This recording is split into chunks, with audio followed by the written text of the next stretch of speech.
ನಮಸ್ಕಾರ ಸ್ನೇಹಿತರೆ, ಹೇಗಿದ್ರೆ ಎಲ್ಲರೂ ಚೆನ್ನಾಗಿದ್ರೆ ಅನ್ಕೊಳ್ಳಿ ಸ್ನೇಹಿತರೆ. ಎಲ್ರಿಗೂ ಎಸ್ ಪಿ ಬಿ ಮೀಡಿಯಾದ ಮತ್ತೊಂದು ವಿಡಿಯೋಗೆ ತಮಗೆಲ್ರಿಗೂ ಸ್ವಾಗತ ಸುಸ್ವಾಗತ. ಸ್ನೇಹಿತರೆ, ಈ 2026ರ ಈ ಒಂದು ವರ್ಷದಲ್ಲಿ ಜುಲೈ 18ರ ನಂತರ ಕನ್ಯಾ ರಾಶಿಯವರ ಭವಿಷ್ಯ ಹೇಗಿರಲಿದೆ, ಅದರಲ್ಲೂ ಈ ಜುಲೈ ತಿಂಗಳು ಉಂಟಾಗ್ತಿರುವಂತಹ ಗ್ರಹ ಸಂಚಾರದ ಬದಲಾವಣೆಯು ಈ ರಾಶಿಯವರ ಜೀವನದಲ್ಲಿ ಏನೆಲ್ಲ ಬದಲಾವಣೆಗಳನ್ನು ತರಲಿದೆ, ಯಾವುದರಲ್ಲಿ ಶುಭವಾಗಲಿದೆ, ಯಾವುದರಲ್ಲಿ ಬಹಳ ಎಚ್ಚರಿಕೆಯನ್ನು ವಹಿಸಬೇಕು ಈ ಕನ್ಯಾ ರಾಶಿಯವರು, ಈ ರಾಶಿಯವರಿಗೆ ಇರುವಂತಹ ಸಮಸ್ಯೆಗಳಿಗೆ ಮಾಡಬೇಕಾಗಿರುವಂತಹ ಸರಳ ಪರಿಹಾರಗಳೇನು ಎಂಬುದನ್ನು ಕೂಡ ಇದೇ ವಿಡಿಯೋದಲ್ಲಿ ತಿಳಿಸ್ಕೊಡ್ತಾ ಹೋಗ್ತೀನಿ ಸ್ನೇಹಿತರೆ. ಅದರಲ್ಲೂ ನಿಮ್ಮ ಜೀವನದ ವಿವಿಧ ಅಂಶಗಳಾದಂತಹ ವೃತ್ತಿಯಾಗಿರ್ಬೋದು, ವೈವಾಹಿಕ ಜೀವನ, ಆರ್ಥಿಕ ಸ್ಥಿತಿ, ಕೌಟುಂಬಿಕ ಜೀವನ, ನಿಮ್ಮ ವ್ಯವಹಾರ ಮತ್ತು ಶಿಕ್ಷಣಕ್ಕೆ ಸಂಬಂಧಪಟ್ಟಂತೆಯೇ ಏನೆಲ್ಲ ಬದಲಾವಣೆಗಳನ್ನು ಕಾಣಲಿದ್ದೀರಿ ಎಂಬುದನ್ನು ಒಂದೊಂದಾಗಿ ತಿಳಿಸ್ಕೊಡ್ತಾ ಹೋಗ್ತಾನೆ ಸ್ನೇಹಿತರೆ. ಅದರಿಂದ ವಿಡಿಯೋನ ಸ್ಕಿಪ್ ಮಾಡದೆ ಇಲ್ಲಿಂದ ಕೊನೆ ತನಕ ನೋಡ್ತಾ ಬನ್ನಿ. ಸ್ಕಿಪ್ ಮಾಡಿ ವಿಡಿಯೋ ನೋಡೋದ್ರಿಂದ ನಿಮಗೆ ಫುಲ್ ಆಗಿ ಇನ್ಫಾರ್ಮೇಷನ್ ಅರ್ಥ ಆಗೋದಿಲ್ಲ. ಸೊ ಪ್ರತಿಯೊಂದು ವಿಡಿಯೋದಲ್ಲೂ ಹೇಳೋದಿಷ್ಟೇ, ವಿಡಿಯೋನ ಸ್ಕಿಪ್ ಮಾಡದೆ ಕೊನೆ ತನಕ ನೋಡಿ. ಹಾಗೆ ನಮ್ಮ ಈ ವಿಡಿಯೋ ಇಷ್ಟ ಆಗಿತ್ತು ಅಂದರೆ ವಿಡಿಯೋಕ್ಕೆ ಒಂದು ಲೈಕ್ ಮಾಡಿ ಸ್ನೇಹಿತರೆ. ಯಾರೇನೂ ನಮ್ಮ ಚಾನಲ್ನ ಸಬ್ಸ್ಕ್ರೈಬ್ ಮಾಡ್ಕೊಂಡಿಲ್ಲ ಅವರು ಈಗಲೇ ಸಬ್ಸ್ಕ್ರೈಬ್ ಮಾಡ್ಕೊಳ್ಳಿ. ಸಬ್ಸ್ಕ್ರೈಬ್ ಮಾಡಿಕೊಂಡು ಪ್ರತಿನಿತ್ಯ ವಿಡಿಯೋ ವಾಚ್ ಮಾಡ್ತಿರೋರಿಗೆ ಥ್ಯಾಂಕ್ ಯು ಸೋ ಮಚ್ ಅಂತ ಹೇಳ್ತಾ, ಹಾಗಾದರೆ ಈ ಜುಲೈ ತಿಂಗಳು ಕನ್ಯಾ ರಾಶಿಯವರಿಗೆ ಏನೆಲ್ಲ ಬದಲಾವಣೆಗಳನ್ನು ತರಲಿದೆ, ಯಾವುದರಲ್ಲಿ ಶುಭವಾಗಲಿದೆ, ಈ ಜುಲೈ 18ರ ನಂತರ ಏನೆಲ್ಲ ಬದಲಾವಣೆಗಳು ಆಗಲಿದೆ ಎಂಬುದನ್ನು ಒಂದೊಂದಾಗಿ ನೋಡ್ತಾ ಬರೋಣ. ಹೌದು ಸ್ನೇಹಿತರೆ, ಈ ಜುಲೈ ತಿಂಗಳು ಕನ್ಯಾ ರಾಶಿಯವರಿಗೆ ಜೀವನದಲ್ಲಿ ಸ್ಥಿರತೆ ಮತ್ತು ಸಂತೋಷವನ್ನು ಕೂಡ ತರಲಿದೆ. ವಿಶೇಷವಾಗಿ ಹೇಳಬೇಕಂದ್ರೆ ನಿಮ್ಮ ಶುಭ ಮನೆಯಲ್ಲಿ ಅಂದರೆ 11ನೇ ಮನೆಯಲ್ಲಿ ಉತ್ತುಂಗ ಸ್ಥಾನದಲ್ಲಿ ಇರತಕ್ಕಂತಹ ಗುರು ನಿಮಗೆ ಎಲ್ಲ ರೀತಿಯ ಬೌದ್ಧಿಕ ಸೌಕರ್ಯಗಳನ್ನು ಮತ್ತು ಹೇರಳವಾಗಿ ಹಣವನ್ನು ಕೂಡ ನೀಡ್ತಾ ಬಂದಿದ್ದಾರೆ. ಅದರಲ್ಲೂ ಜುಲೈ ಮೊದಲ ವಾರದಲ್ಲಿಯೇ ಜುಲೈ 7ರಂದು ರಾಶಿ ಚಕ್ರದ ಅಧಿಪತಿಯಾಗಿರ್ತಕ್ಕಂತಹ ಬುಧ ನಿಮ್ಮ ಮಿಥುನ ರಾಶಿಯಲ್ಲಿ ವೃತ್ತಿಪರ ಮನೆಗೆ ಪ್ರವೇಶವನ್ನು ಮಾಡಿರುವ ಕಾರಣ ಈ ಆಗಮನವು ನಿಮ್ಮ ವೃತ್ತಿ ಜೀವನಕ್ಕೆ ದೊಡ್ಡ ಉತ್ತೇಜನವನ್ನು ತಂದುಕೊಡ್ತಾ ಬರ್ತದೆ. ಕಚೇರಿಯಲ್ಲಿ ಎಲ್ಲರೂ ನಿಮ್ಮ ಬುದ್ಧಿವಂತಿಕೆ ನಮಸ್ಕಾರವನ್ನು ಮಾಡ್ತಾ ಹೋಗ್ತಾರೆ. ನೀವು ಹೊರಗೆ ಎಷ್ಟೇ ಮನ್ನಣೆಯನ್ನು ಪಡೆದಿದ್ರೂ ನೀವು ಮನೆಯಲ್ಲಿ ಒಬ್ಬಂಟಿಯಾಗಿರುವಾಗ 12ನೇ ಮನೆಯಲ್ಲಿರ್ತಕ್ಕಂತಹ ಕೇತು ನಿಮ್ಮನ್ನು ಶಾಂತಿಯಿಂದ ಇರಲು ಬಿಡುವುದಿಲ್ಲ. ಸ್ವಯಂ ಕೇಳಿರಿಮೆ, ಜೀವನದಲ್ಲಿ ಬೇರ್ಪಡುವಿಕೆ ಮತ್ತು ಭವಿಷ್ಯದ ಬಗ್ಗೆ ಅವಿವೇಕದ ಭಯ ನಿಮ್ಮ ನಿದ್ರೆಯನ್ನು ಹಾಳು ಮಾಡುವಂತಹ ಚಾನ್ಸಸ್ ಇದೇ ತಿಂಗಳಿನಲ್ಲಿ ಉಂಟಾಗ್ಬೋದು. ಈ ಸಣ್ಣ ಮಾನಸಿಕ ಸಂಘರ್ಷಗಳನ್ನು ಬದಿಗಿಟ್ಟು ನಿಮ್ಮ ಆರ್ಥಿಕವಾಗಿ ಮತ್ತು ವೃತ್ತಿಪರವಾಗಿ ಅತ್ಯುನ್ನತವಾದಂತಹ ಶಿಖರವನ್ನು ತಲುಪುವಂತಹ ತಿಂಗಳು ಈ ಕನ್ಯಾ ರಾಶಿಯವರಿಗೆ ಇದಾಗಿರಲಿದೆ. ಹಾಗಾದರೆ ಈ ಕನ್ಯಾ ರಾಶಿಯವರಿಗೆ ಜುಲೈ ತಿಂಗಳಿನಲ್ಲಿ ನಡೆಯತಕ್ಕಂತಹ ಪ್ರಮುಖ ಗ್ರಹ ಸಂಚಾರಗಳೇನು, ಅವುಗಳ ಪ್ರಭಾವ ಹೇಗಿರಲಿದೆ ಎನ್ನುವುದರ ವಿಚಾರಕ್ಕೆ ಬರೋದಾದರೆ, ಮೊದಲನೇದಾಗಿ ಗುರುಗ್ರಹದ ವಿಚಾರಕ್ಕೆ ಬಂದುಬಿಡೋಣ ಸ್ನೇಹಿತರೆ. 11ನೇ ಮನೆಯಲ್ಲಿ ಉನ್ನತ ಸ್ಥಾನದಲ್ಲಿ ಇಡೀ ತಿಂಗಳು ಇರತಕ್ಕಂತಹ ಗುರು ಈ ರಾಶಿಯವರ ಜೀವನದಲ್ಲಿ ಭಾರಿ ಆರ್ಥಿಕ ಧನ ಲಾಭವನ್ನು ತರಲಿದ್ದಾರೆ. ಅದರಲ್ಲೂ ರಿಯಲ್ ಎಸ್ಟೇಟ್ ಖರೀದಿಯನ್ನು ಮಾಡಲಿದ್ದೀರಿ. ಪಾಲುದಾರರೊಂದಿಗೆ ಉತ್ತಮವಾದಂತಹ ಸಂಬಂಧಗಳು ಕೂಡ ಏರ್ಪಾಡಾಗಲಿದೆ. ಆಸೆಗಳು ಕೂಡ ಈಡೇರುವುದು.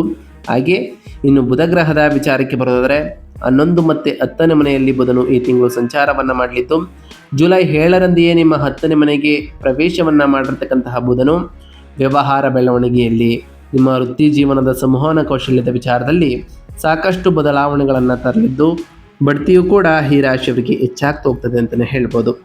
ಇನ್ನು ಸೂರ್ಯಗ್ರಹದ ವಿಚಾರಕ್ಕೆ ಬರೋದಾದರೆ 10 ಮತ್ತು 11ನೇ ಮನೆಯಲ್ಲಿ ಸೂರ್ಯನು ಈ ತಿಂಗಳು ಸಂಚಾರವನ್ನು ಮಾಡಲಿದ್ದು, ಜುಲೈ 16ರಂದೆಯೇ 11ನೇ ಮನೆಗೆ ಪ್ರವೇಶವನ್ನು ಮಾಡಿರತಕ್ಕಂತಹ ಸೂರ್ಯನು ಸರ್ಕಾರಿ ಕೆಲಸದಿಂದ ಲಾಭಗಳನ್ನು ಈ ರಾಶಿಯವರಿಗೆ ತರಲಿದ್ದಾರೆ. ಮೇಲಾಧಿಕಾರಿಗಳೊಂದಿಗೆ ಉತ್ತಮವಾದಂತಹ ಸಂಬಂಧ ಈ ತಿಂಗಳಿನಲ್ಲಿ, ಅದರಲ್ಲೂ ಸೂರ್ಯನ ಸಂಚಾರದ ಸಮಯದಲ್ಲಿ ಏರ್ಪಾಡಾಗಲಾಗಿದ್ದು, ಇದರಿಂದ ದಾನವನ್ನು ಕೂಡ ಮಾಡ್ತಾ ಹೋಗ್ತೀರಿ. ಇನ್ನು ಮಂಗಳ ಗ್ರಹದ ವಿಚಾರಕ್ಕೆ ಬರೋದಾದರೆ 9ನೇ ಮನೆಯಲ್ಲಿ ಇಡೀ ತಿಂಗಳು ಇರತಕ್ಕಂತಹ ಮಂಗಳನು ದೀರ್ಘ ಪ್ರಯಾಣಗಳು, ತಂದೆ ಅಥವಾ ಶಿಕ್ಷಕರೊಂದಿಗೆ ವಾದಗಳನ್ನು ಸೃಷ್ಟಿ ಮಾಡಲಿದ್ದು, ಧೈರ್ಯಶಾಲಿ ನಿರ್ಧಾರಗಳನ್ನು ಕೂಡ ಮಂಗಳನ ಸಂಚಾರದ ಸಮಯದಲ್ಲಿ ಈ ರಾಶಿಯವರು ತೆಗೆದುಕೊಳ್ಳಿದ್ದೀರಿ. ಇನ್ನು ಶುಕ್ರ ಗ್ರಹದ ವಿಚಾರಕ್ಕೆ ಬರೋದಾದರೆ 11 ಮತ್ತು 12ನೇ ಮನೆಯಲ್ಲಿ ಶುಕ್ರನು ಈ ತಿಂಗಳು ಸಂಚಾರವನ್ನು ಮಾಡುವ ಕಾರಣ ಸಾಕಷ್ಟು ಬದಲಾವಣೆಗಳನ್ನು ಕಾಣಲಿದ್ದೀರಿ.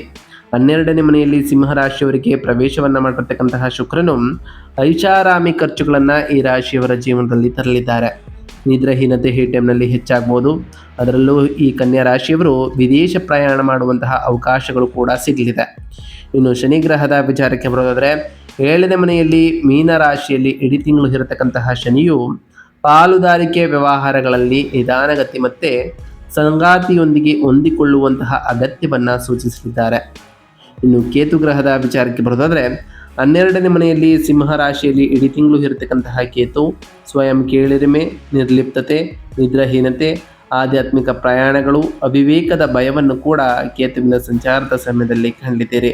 ಇದರಿಂದ ಸಾಕಷ್ಟು ಬದಲಾವಣೆಗಳನ್ನು ಕೂಡ ಈ ರಾಶಿಯವರು ಕಾಣ್ತಾ ಬರ್ತೀರಿ ಅಂತಲೇ ಹೇಳ್ಬೋದು. ಹಾಗಾದರೆ ಈ ಜುಲೈ 18ರ ನಂತರ ಈ ರಾಶಿಯವರ ವೃತ್ತಿ ಮತ್ತು ಉದ್ಯೋಗ ಸ್ಥಿತಿ ಹೇಗಿರಲಿದೆ ಕನ್ಯಾ ರಾಶಿಯವರಿಗೆ ಅಂತ ನೋಡ್ತಾ ಬರೋದಾದರೆ, ಈ ಕನ್ಯಾ ರಾಶಿಯವರಿಗೆ ಕಚೇರಿಯಲ್ಲಿ ತಮ್ಮ ಸಾಮರ್ಥ್ಯವನ್ನು ಪ್ರದರ್ಶಿಸಲು ಉತ್ತಮ ಅವಕಾಶಗಳು ಕೂಡ ಸಿಗ್ತಾ ಬರ್ತದೆ.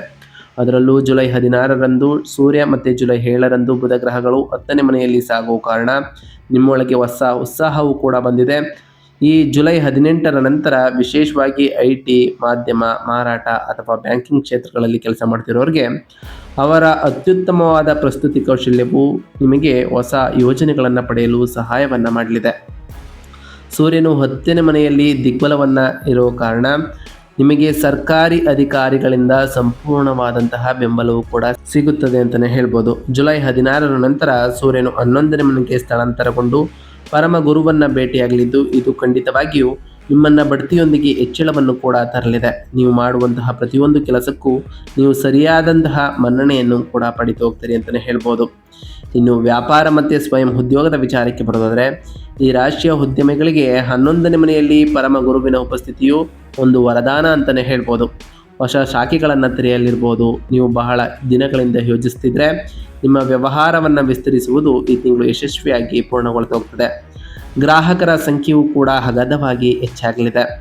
7ನೇ ಮನೆಯಲ್ಲಿ ಶನಿಯ ಸಂಚಾರದಿಂದಾಗಿ ಪಾಲುದಾರಿಕೆ ವ್ಯವಹಾರಗಳಲ್ಲಿ ಏನು ಬೇಗನೆ ಆಗುವುದಿಲ್ಲ. ನಿಮ್ಮ ಸಂಗಾತಿಯೊಂದಿಗೆ ಸಾಂದರ್ಭಿಕ ಭಿನ್ನಾಭಿಪ್ರಾಯಗಳು ಕೂಡ ಉಂಟಾಗ್ಬೋದು. ಆದ್ದರಿಂದ ಈ ಟೈಮ್ನಲ್ಲಿ ಬಹಳ ತಾಳ್ಮೆಯಿಂದ ಇರುವುದು ಮುಖ್ಯ. ರಫ್ತು ಮತ್ತು ಆಮದು ವ್ಯಾಪಾರ ಮಾಡುವವರಿಗೆ 12ನೇ ಮನೆಯಲ್ಲಿನ ಶುಕ್ರ ಇರುವ ಕಾರಣ ಬಹಳಷ್ಟು ಲಾಭಗಳು ಕೂಡ ಉಂಟಾಗಲಿದೆ. ಇನ್ನು ಈ ರಾಶಿಯವರ ಆರ್ಥಿಕ ಸ್ಥಿತಿ ಮತ್ತು ಹಣದ ಲಾಭದ ವಿಚಾರಕ್ಕೆ ಬರೋದಾದರೆ, ಆರ್ಥಿಕವಾಗಿ ಬಂಪರ್ ತಿಂಗಳು ಅಂತಲೇ ಹೇಳ್ಬೋದು. ಲಾಭದ ಸ್ಥಾನದಲ್ಲಿ ಲಗ್ನದಲ್ಲಿ ನಿಮ್ಮ ಬ್ಯಾಂಕ್ ಬ್ಯಾಲೆನ್ಸನ್ನು ನಾಟಕೀಯವಾಗಿ ಈ ಗುರು ಹೆಚ್ಚಿಸಲಿದ್ದು, ಹಳೆಯ ಸಾಲಗಳು ತೀರ್ಥ ಬರ್ತವೆ. ಹಣವು ನಿಮ್ಮ ಕೈಯಲ್ಲಿ ಉಳಿಯಲಿದ್ದು, ರಿಯಲ್ ಎಸ್ಟೇಟ್ ಖರೀದಿ ಮತ್ತು ಮಾರಾಟದಿಂದ ಉತ್ತಮವಾದಂತಹ ಲಾಭವೂ ಕೂಡ ಬರಲಿದೆ. ಆದರೆ ಶುಕ್ರ ಮತ್ತು ಕೇತು 12ನೇ ಮನೆಯಲ್ಲಿ ಸಾಗಣೆಯನ್ನು ಮಾಡುವ ಕಾರಣ ಖರ್ಚುಗಳು ಕೂಡ ಉಂಟಾಗಲಿದೆ. ಈ ವೆಚ್ಚಗಳು ಶುಭ ಚಟುವಟಿಕೆಗಳಿಗಾಗಿ, ದೀರ್ಘ ಪ್ರಯಾಣಗಳಿಗೆ ಅಥವಾ ಮನೆಯಲ್ಲಿ ಸುಂದರವಾಗಿ ಅಲಂಕರಿಸಲು ಇರಲಿದೆ. ಯಾರಿಗಾದರೂ ದೊಡ್ಡ ಮೊತ್ತದ ಹಣವನ್ನು ನೀಡುವ ಮೊದಲು 2 ಬಾರಿ ಯೋಚಿಸುವುದು ಈ ರಾಶಿಯವರಿಗೆ ಉತ್ತಮವಾಗಿರಲಿದೆ ಅಂತಲೇ ಹೇಳ್ಬೋದು. ಇನ್ನು ಆರೋಗ್ಯ ಮತ್ತು ಯೋಗಕ್ಷೇಮದ ವಿಚಾರಕ್ಕೆ ಬರೋದಾದರೆ, ಆರೋಗ್ಯದ ದೃಷ್ಟಿಯಿಂದ ದೇಹಕ್ಕೆ ಯಾವುದೇ ಹಾನಿ ಇಲ್ಲ. ಆದರೆ ಮಾನಸಿಕ ನಿರ್ಲಕ್ಷ್ಯ ಒಳ್ಳೆಯದಲ್ಲ. 12ನೇ ಮನೆಯಲ್ಲಿರ್ತಕ್ಕಂತಹ ಕೇತು ರಾತ್ರಿಯಲ್ಲಿ ಸರಿಯಾದ ನಿದ್ರೆ ಪಡೆಯುವುದನ್ನು ತಡೆಯಲಿದ್ದು, ನಿಮ್ಮ ಮನಸ್ಸನ್ನು ಯಾವಾಗಲೂ ಕಾಡುವ ಕೆಲವು ಆಲೋಚನೆಗಳು ಕೂಡ ಇರಲಿದೆ. ಸಮಾಜದಲ್ಲಿ ನಿಮಗೆ ಎಷ್ಟೇ ಗೌರವ ಸಿಕ್ಕರೂ ನಾನು ಏನನ್ನೂ ಸಾಧಿಸಿಲ್ಲ ಎಂದು ಹೇಳುವ ಒಂದು ರೀತಿಯ ಸ್ವಯಂ ಅನುಮಾನ ಮತ್ತು ನಿರ್ಲಿಪ್ತತೆ ನಿಮ್ಮನ್ನು ತೊಂದರೆಗೊಳಿಸಲಿದೆ. ಅಲ್ಲದೆ 6ನೇ ಮನೆಯಲ್ಲಿ ರಾಹು ಇರುವುದರಿಂದ ಜೀರ್ಣಕಾರಿ ಸಮಸ್ಯೆಗಳು ಅಥವಾ ಸಣ್ಣ ಸೋಂಕುಗಳು ಉಂಟಾಗಬಹುದು. ಪ್ರತಿದಿನ ಸ್ವಲ್ಪ ಸಮಯವನ್ನು ಧ್ಯಾನಕ್ಕಾಗಿ ಮೀಸಲಿಡುವ ಮೂಲಕ, ಹಾಗೆ ರಾತ್ರಿ ಮಲಗುವ ಮುನ್ನ ಸಕಾರಾತ್ಮಕವಾದಂತಹ ಪುಸ್ತಕಗಳನ್ನು ಓದುವ ಮೂಲಕ ನಿಮ್ಮ ಮಾನಸಿಕ ಒತ್ತಡವನ್ನು ಸುಲಭವಾಗಿ ತೊಡೆದು ಹಾಕ್ಬೋದು ಈ ರಾಶಿಯವರು. ಇನ್ನು ಕುಟುಂಬ ಮತ್ತು ವೈಯಕ್ತಿಕ ಸಂಬಂಧಗಳ ವಿಚಾರಕ್ಕೆ ಬರೋದಾದರೆ, ಕೌಟುಂಬಿಕ ವಿಚಾರದಲ್ಲಿ ಸಾಕಷ್ಟು ಬದಲಾವಣೆಗಳನ್ನು ಈ ಜುಲೈ 18ರ ನಂತರ ಕಾಣ್ತಾ ಬರ್ತೀರಿ. ಪರಮ ಗುರುವಿನ ಅಂಶದಿಂದಾಗಿ ಮನೆಯಲ್ಲಿ ಶಾಂತಿ ನೆಲೆಸಲಿದೆ.